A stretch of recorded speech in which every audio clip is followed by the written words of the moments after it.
ఒకరోజు పొలంలో గడ్డి తింటున్న మేక. అప్పుడే ఒక యువకుడు అక్కడికి వచ్చి మేకను చూసి చెడ్డ ఆలోచన చేస్తాడు. దీన్ని పట్టుకుని అమ్మేస్తే మంచి డబ్బు వస్తుంది అని అమ్మేయాలనుకుంటాడు. ఆ దృశ్యాన్ని దూరం నుండి రైతు చూస్తాడు. అతని గుండె బరువెక్కుతుంది. వెంటనే పరుగెత్తి తన స్నేహితుడు కోతి దగ్గరకు వెళ్తాడు.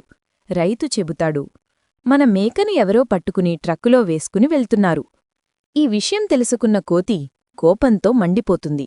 కోతి వెంటనే ఆగి బుద్ధితో ఆవును రక్షించే పథకం వేస్తుంది. ట్రక్కు వెళ్తున్న దారిలో మేకులు వేసి కొద్దిసేపటికి ట్రక్ టైరు పంచరవుతుంది. యువకుడు దిగిపోతాడు.